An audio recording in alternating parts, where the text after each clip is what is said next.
Thank you, Tina. Dr. Strang will give us an update on COVID-19. Thank you, Premier.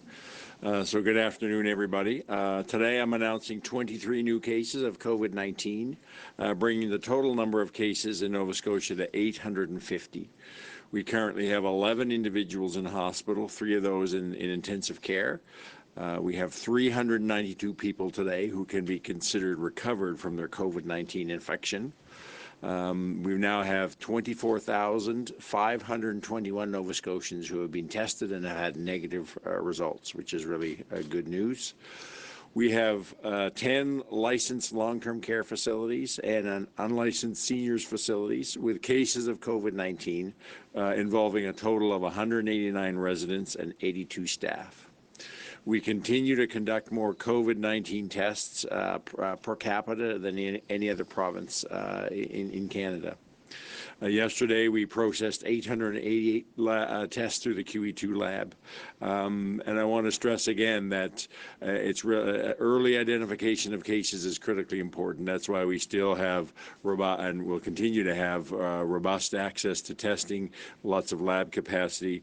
It's really important that any Nova Scotians who have symptoms that could be COVID, so that is if you have 2 or more of fever, new or worsening cough, a headache, sore throat, or stuffy nose, we want you to be tested. So if you have those symptoms or think you might have those symptoms, if you're able to go to 811 online assessment. If you don't have online capacity, calling 811, and you'll get further directions regarding testing from there. One of our cases reported yesterday was an individual who, in one of our homeless shelters here in HRM, we became aware of that yesterday. Public health responded. There was also a good response. We have a vulnerable populations team working in government across departments. They rapidly were able to find individual housing in a hotel for the people who were the rest of the people in the shelter who are considered contacts. They are being tested, and we are developing. Today we're putting together a comprehensive response plan for this individual and all their known contacts. We're looking at how we work with the homeless population in HRM, knowing that there's quite possibly COVID virus circulating through that population. Moving on, I want to recognize that Ramadan began last night and will continue until the evening of May the 23rd. This is an important religious celebration for many in our community. It's traditionally a time to gather. Many Muslims get together with family and friends for prayers and meals at the end of the day, and there's usually a big community feast to mark the end of Ramadan. Like so many other things right now, Ramadan will need to be different this year. No in-person gatherings or meals, but however, it remains an opportunity for strong connection and building community, even if that needs to be done virtually this year. So I would encourage all those who are celebrating Ramadan this year to see that as challenging as the pandemic is, there is hope in the future, and we will all recover this together. And I wish everyone celebrating Ramadan a blessed and peaceful time. Ramadan Mubarak. And as I said yesterday, as we enter the weekend, I want to repeat some of the things that I said yesterday. I talked about easy access to testing, and that remains an important part of our strategy, along with timely public health follow-up. Those together, in combination with strong public health measures, are what we need to continue for at least a few more weeks. This does mean staying at home as much as possible, good and frequent hand washing, doing only essential shopping and other trips, and maintaining social distance of at least 6 feet from non-household members when you do need to be out and about, and also only getting together with family and friends virtually. Unless you are required to be self-isolating, we encourage people to get outside, to exercise, breathe the spring air. It will improve both our physical and our mental health. If you do so, please do that in your yard or in your local community and maintain social distance. Now is not the time to start going for drives out of your community to go hiking, ATV riding, or fishing in our great outdoors. I just want to remind people that provincial parks, beaches, and tourist attractions do remain closed. Some of our provincial trails remain open, but you should only use them if you can walk or ride your bike to them. In HRM, municipal parks and trails do remain closed. I understand that this seems harsh and is frustrating to some, but it's necessary to continue these strong measures for a few more weeks. We're not out of the woods yet. We need to prevent COVID-19 from gaining a foothold in Nova Scotia, to protect those most at risk for severe illness or even death. We need to do this to protect and respect healthcare workers and other essential workers as they continue to put themselves at possible risk while they serve us. And we need to do this to preserve our healthcare system so it's there when any of us may need it. I've talked about a lot of don'ts, so I'm going to talk about a few do's as well. Please do reach out and contact virtually someone in your community, especially someone who may be alone. Do mourn, honor, and remember, but do it virtually. Do help someone in your community who, because of age or illness, is more vulnerable to COVID-19 and needs to stay isolated. Do work with others to share essential shopping to reduce the number of people in grocery stores or pharmacies. And do be grateful for the many things that we have here in Nova Scotia. I ask all Nova Scotians to do these do's and don'ts as a way of caring for one another and a way of building up our communities. This has been a very difficult week for all Nova Scotians, and my heart remains heavy. The shocking violence of last weekend and the continued deaths of long-term care facility residents weighs heavily on me, as I know it does on you. Please know that it's okay, it's actually quite normal to be struggling with feelings and emotions at a time like this. It's also okay and important to let somebody know how you're feeling and to also allow yourself time to grieve. But also, please talk to a family member or friend and reach out for help if it's needed. There are lots of resources out there, and I would encourage people at novascotia.ca/mental health, and the mental health has a hyphen in it. There are a lot of links there to online and phone resources. I want to end by mentioning something from a video that was sent to me a short video that was sent to me a couple of nights ago that really struck with me, and it's called The Praise Song for the Pandemic. And the video ends with the words, "And when this has passed, may we say that love spread more quickly than any virus ever could." What if our love and caring for each other guides our collective response to COVID-19 and becomes the legacy that we all leave from this historic time? I'll leave you with that thought and wish everyone a safe weekend. Thank you, Dr. Strang, and I want to attach myself to the feelings of your remarks. This is our 6th week as a province dealing with COVID-19, and I want to thank all Nova Scotians for helping us to try to flatten this curve. But COVID-19 is still making its way through our province, and if we want to reduce the number of cases, we need to remain vigilant. Some provinces are talking about opening up their economies, but we're not there yet. We are still testing about 1,000 people a day, and as a result, we are capturing and isolating COVID-19. But we need your help to continue to reduce the spread. We need you to continue to follow the protocols. Keep your distance, wash your hands, stay at home as much as possible. And I know with everything happening this weekend in our province, this is a big ask. But all of the sacrifices we've made in the last 6 weeks will be wasted if we stop now. I know this has been an emotional burden and a financial one. We've been trying to find ways to support our small businesses who are the heart of our economy and employing many Nova Scotians. We are working to fill the gaps not covered by the federal programs. And today we are announcing that the Small Business Credit Support Program for those small businesses that do not qualify for the federal CEBA program.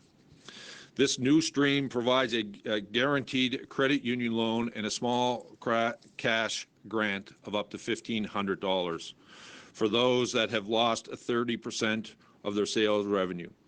Businesses will also receive access to free professional advice to help adapt and recover from the impacts of COVID-19. I'd like to thank the provincial credit unions for the work in helping us and helping our small businesses. We have also confirmed we will partner with the federal government to provide a commercial rent referral for small businesses that have temporarily closed or experienced at least 70% revenue decline because of COVID-19. These programs are designed to put money in the pockets of our small businesses as quickly as possible to help them find their way back when we get through COVID-19. And with that, we'll be happy to answer any questions. Again, just a reminder, we'll take one question, one follow-up from reporters on the phone in the allotted time we have.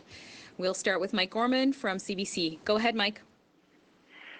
Thank you. I'd like to first ask about the case in the homeless shelter. Dr. Strang, could you please clarify whether that case is a resident in the shelter or a staff person?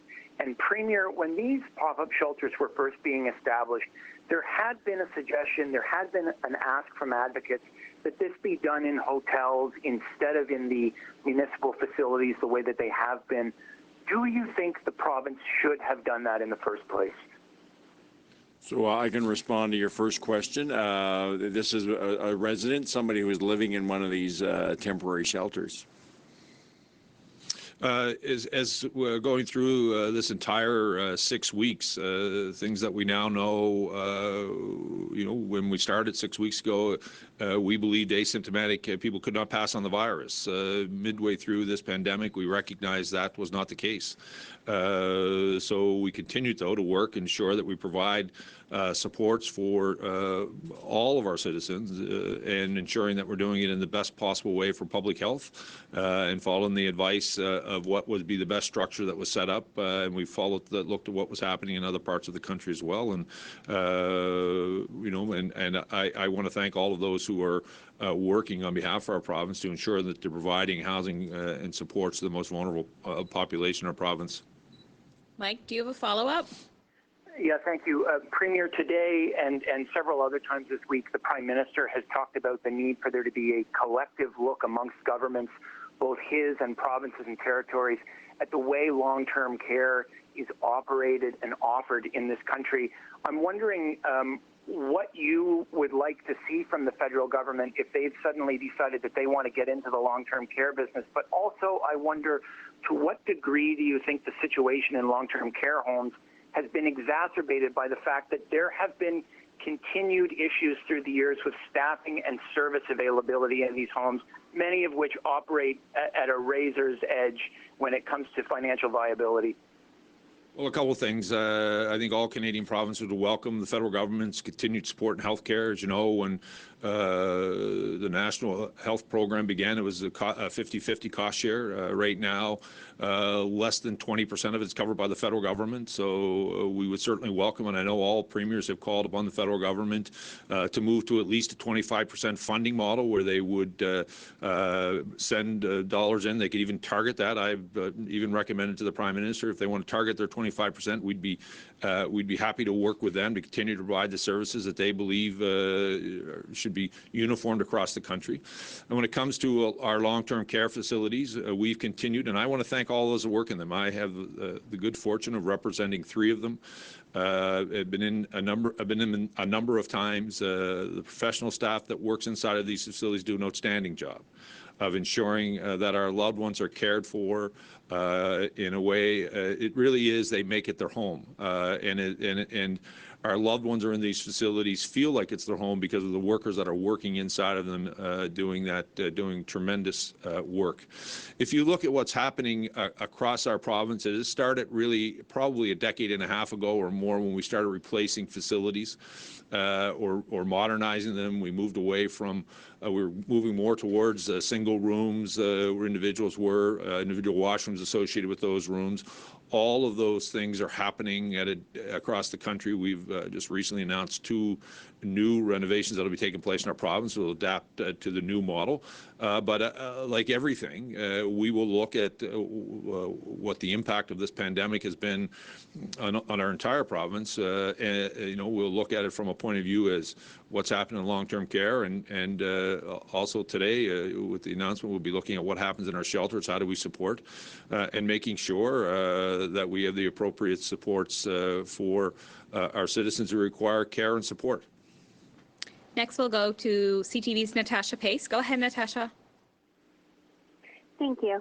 I'm wondering, first of all, for the Premier, whether or not you're considering, I know you were asked this last week, but whether or not you're considering bringing the military in to help out with long-term care homes like Northwood. They now say there's 170 residents there with COVID-19, and I know some nursing homes in Ontario and Quebec are doing this. So is that something we're considering now? Not at this point. We have worked out with our across our healthcare sectors. And I want to thank the Nova Scotia Health Authority and the IWK for providing supports, nursing staff that's going in. Our COVID-19 unit that we had set up at the infirmary has now moved into Northwood. All of the unions have been very supportive. I want to thank the Nova Scotia Nurses Union for the work that they've been doing, as well as Unifor. I appreciated their message about the support that they provided around Northwood, and we'll continue to work with them. We'll continue to monitor the needs of citizens. I want to be clear.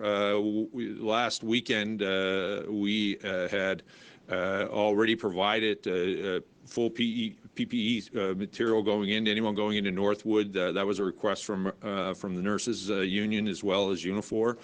I don't want anyone to believe the impression that the decision by the NSGU had anything to do with that. He made that assertion yesterday. That was completely false and wrong. What had happened was that had already taken place on the weekend, and I want to thank all of our healthcare partners who've set aside, quite frankly, the differences that we may have at different journeys of our journey together, and focused on our residents and our patients and Nova Scotians. And I need all of us, regardless of what organization you represent, to stay focused on Nova Scotians and stay focused on the people who need our support the most. Natasha, go ahead with your follow-up. Okay. I'm wondering, I know New Brunswick, I know you mentioned that we're not there yet in terms of reopening our economy. New Brunswick did mention today that they started to release a plan about how they're going to start reopening certain businesses and things. Have we reached our peak yet in Nova Scotia with cases of COVID-19, and when do you see that we may start to even think about reopening some things in Nova Scotia? We're working with public health. We have not reached the peak. We're following, as you know, we're continuing to do 1,000 tests a day. This week we had our largest test day in our 6 weeks. We're going to be continually vigilant to go after this virus, to make sure that we contain it and control it. And then we'll begin to look at what are the things that we can slowly start lifting off of the restrictions, not only on the economy, which is important, but on that we've provided on Nova Scotians. As I look and follow this, and as public health follows this around the world, when those restrictions have been lifted too quickly, the second wave actually sometimes becomes worse than the first wave, and we need to make sure that we continue to stay aggressive on first of all finding the virus. That's why the level of testing we're doing is about trying to identify and find the virus so we can isolate it. Once we feel that we've gotten to the point where we can do that, then that gives our success of a relaunch to our economy a better chance to take off. That's why we're doing this work now, working with our partners to make sure that businesses still be here. The cost associated with closure has been huge for them, and we want to continue to try to find out how can we support programs that, say, the national government may not be covering, so that we can be ready to launch an economic renewal. But in order for that to really be successful, we need to continue to be aggressive on this testing so that we can identify this virus and isolate it. Next, we'll go to Alicia Drouse from Global. Go ahead, Alicia. Thanks. I'm just wondering if we can get confirmation on how many active cases we actually have in the province outside of long-term care facilities. I think we have, let me see if I have that number for you, or I may have to get it to you. We have a total of 850 cases. I don't have in front of me the breakdown of those, of how many are actually active cases right now, but if I can do the math. If you subtract 392 from 850, that'll give you the number of active cases. The 392 is the number of people that can be considered recovered. Go ahead, Alicia, with a follow-up. And just kind of following up on Natasha's question, I'm just kind of wondering, is there a specific goal that we're actually working towards in order to start looking at easing restrictions? So as I've said previously this week, I'm involved in conversations, my team, on regular phone calls with public health, other chief medical officers across the country. This has been a topic of conversation for the last week for sure, and it's in two areas. One is, what are the things you need to look at and be able to measure, and what capacities do you have to have in place to make sure that you can actually monitor the disease carefully and have the right approaches in place to follow up cases. So those are the pieces that we have to make sure we have in place. And the second piece is, it's a framework around what are the things you can start to think about lifting and the timing of those. And what we've heard a couple of provinces announcing is consistent with that national framework. But the national framework doesn't give any specific timing. That has to be driven by the epidemiology within each province. So that's what we're looking to bring forward and start some discussions within government next week and start to then develop more of a concrete plan about how and when we might lift restrictions. But it always has to be driven by the epidemiology, and that epidemiology may change. So we have to continue to have a plan, but then we'll implement that plan and adapt it as the epidemiology evolves. Next, we'll go to Paul Legere, Radio-Canada. Paul, are you there? Yes, hello. This question is for the Premier. What would prompt your government to call a public inquiry into the RCMP's response in last weekend's killing?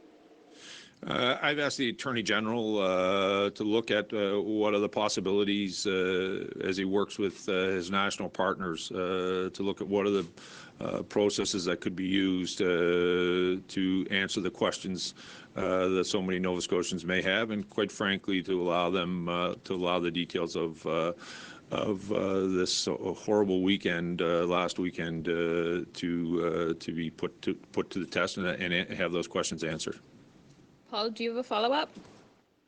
Yes, I'm just wondering, when I look at the figures here for today, we're looking at 23 new positive cases. If I compare the figures for the long-term care facilities, there seems to be 34 more positive cases in long-term care facilities amongst residents and employees with today's figures compared to yesterday. Is there something I'm not understanding here between the figure of 23 and the 34 additional cases in long-term care health facilities? Some of that's to do with the timing of the information we get from especially from the continuing care sector. There may be certainly some time lags in there, and also we report the timing of how we get information into the department. So what we report from the public health epidemiologists is based on what we receive by early in the morning every day, and there may be some time lags between what we have and what we're able to get from every day from a long-term care facility. So some of what could be included today for long-term care may have actually been included in some of our numbers from previous days, but we weren't aware at the time that it was actually at a long-term care facility resident or staff. Sometimes we report the case, that information gets entered into our or may not get entered right away into our Panorama, our electronic information system, because we've had to, because of the pressures on public health, create two teams, people who enter the data and report the number, or just the raw numbers, and then the more details of each case gets entered into our Panorama system. So some of the time lags between all the cases being reported and knowing exactly the details around each case. Next, we'll go to John McPhee from the Chronicle Herald. Go ahead, John. Thank you. This is a question, I guess, for the Premier. The province is paying for extra prescriptions for pharmacare clients under the 30-day maximum that's been imposed, but that still leaves a lot of people paying for multiple prescriptions, and it means more trips to the drugstore when we're supposed to be limiting them. At this point, should we be thinking of lifting this particular restriction? Well, one of the things in the rationale for it being in place was really to protect the security of drug supply so that we would have medications there when we needed them.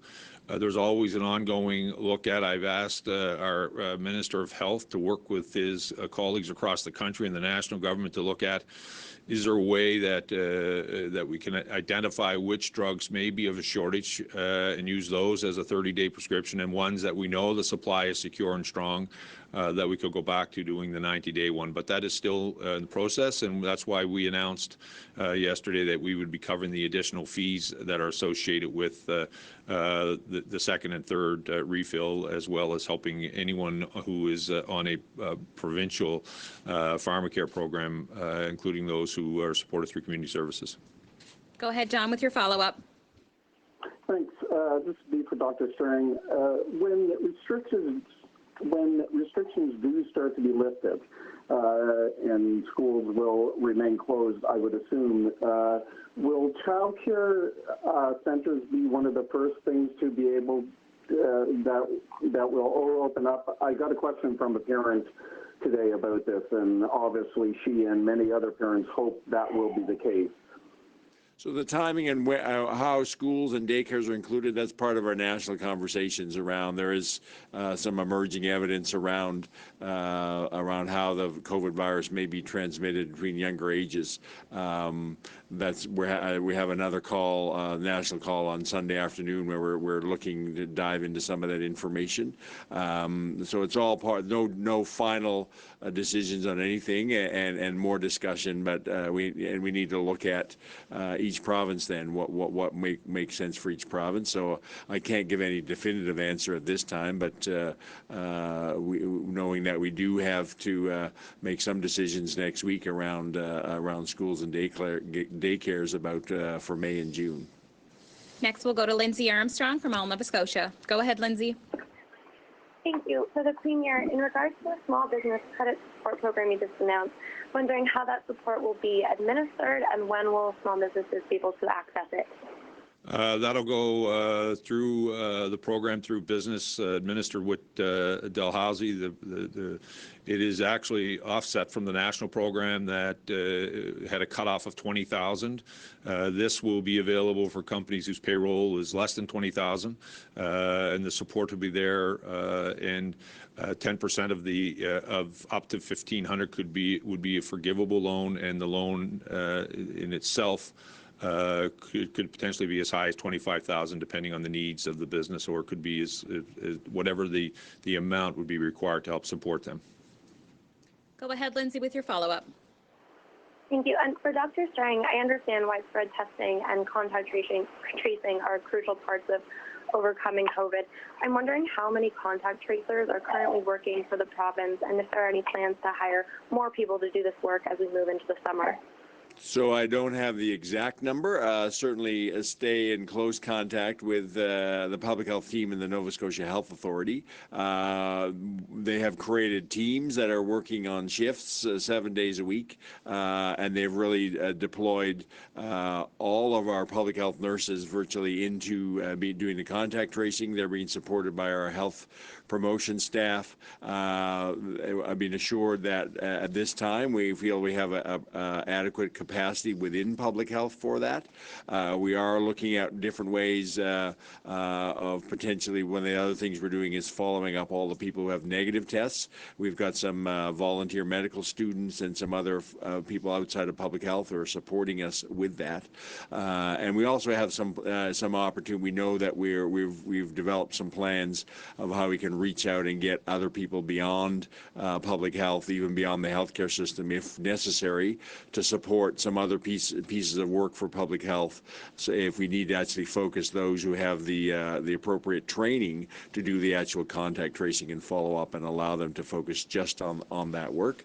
So we have adequate capacity right now, and we have plans in place that how to get additional supports if that was needed.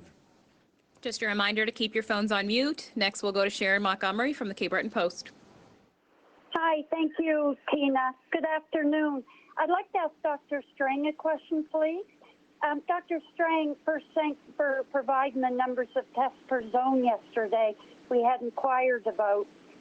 However, when it comes to keeping up with the COVID impact on our province, Cape Bretoners are telling me they feel in the dark about what's actually happening on the island. We're wondering if you would please offer some sort of insight, and if possible, also during future teleconferences. So we do present data by health zone. An eastern zone includes Cape Breton. That's on our online coronavirus. So every day we update case numbers by health zone. We are looking at perhaps doing that by a finer level of geography. We have to, as I've said before, we have to match that desire with also some needs about protecting the privacy of individuals and some of the challenges around identifying very local communities. But I think for Cape Breton, the message is the same for every part of Nova Scotia. We do have cases of COVID-19 spread throughout the province. The risk of COVID-19 is there for all of us, that we all need to take the steps necessary that we've talked about today, those strong public health measures, and we need to stick with those for a few weeks, because if we let up too soon, even in any one part of the province, we run the risk of a surge of COVID-19, and there are long-term care facilities and other populations of very vulnerable people in all our communities. And the other piece is that Nova Scotia small, people are quite mobile, and that if we have a resurgence of COVID-19 in one community, that just gives it the opportunity then to spread further in other parts of Nova Scotia. So I think we can look at ways that people can get more information about their local community, but at the end of the day, we have to. My plea is that every Nova Scotian and every Nova Scotian community needs to take COVID-19 seriously. Know that the potential for your community is there, and we need to all stick together with our strong measures. Go ahead, Sharon, with your follow-up. Thank you.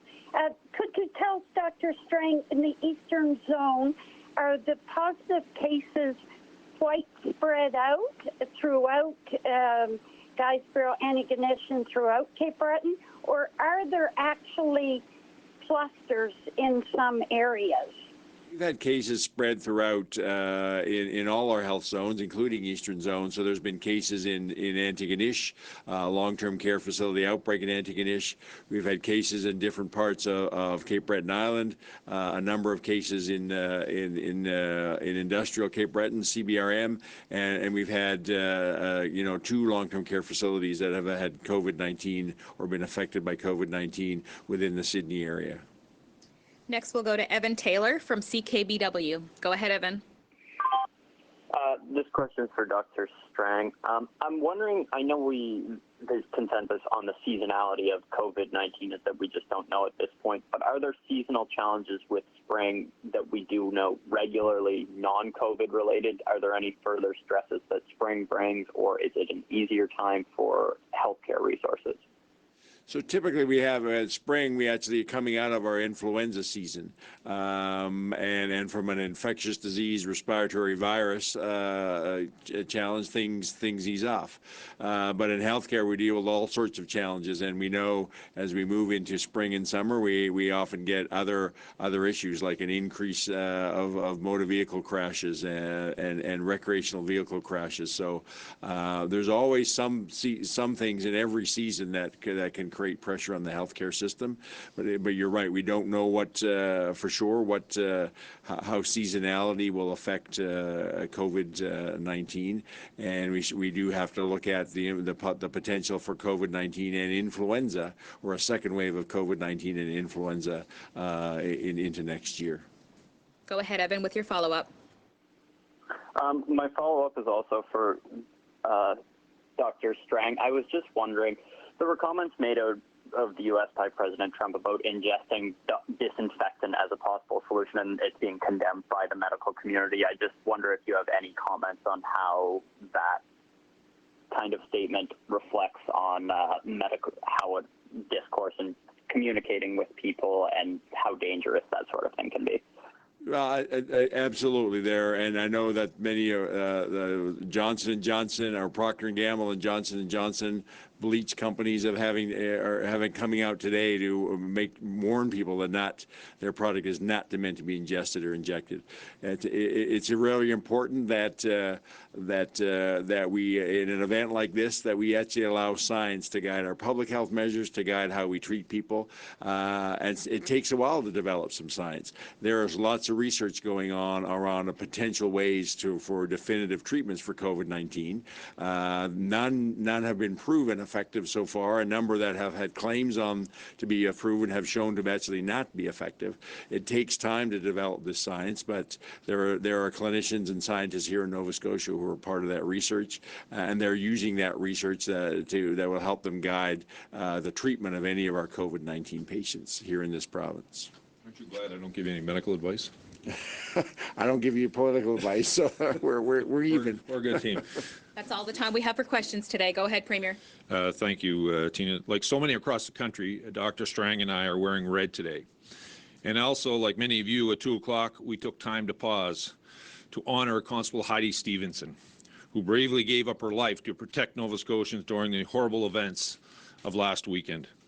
To her family, we are deeply sorry for your loss and your pain. This evening, I will be wearing my Nova Scotia tartan to remember all the lives that were taken. This vigil is an opportunity for all of us to come together without coming together. And I'm sorry this has to be a virtual gathering and that the physical connection of a hug is not possible. But you will still feel the love and the warmth in this tribute. In Nova Scotia, we have kitchen parties where we have conversations and we play music. My hope is that everyone who watches will feel like they're gathering around the table and listening to some remarkable stories about some remarkable people. To the families, I know this won't take away your pain. It won't replace what you've lost, but it is an opportunity for us to celebrate and honor your loved ones and a chance to let Nova Scotians and all Canadians to grieve with you. So many people from all over have reached out wanting to help. The Stronger Together Nova Scotia Fund has already raised almost $900,000, thanks to the generosity of so many people like you who wanted to help, and a generous donation of $500,000 from Emera on behalf of all of their employees. Today, on behalf of Nova Scotians, I'd like to announce the province will add an additional $500,000 to this fund. We know this money won't take away your pain, and it won't replace what you've lost. How could it? But it is our hope that this fund will offer some relief in your time of need. This weekend will be hard on all families. They have to say goodbye and find some way to move on. Take your time, feel your pain, reach out if you need it, and know that we are there with you.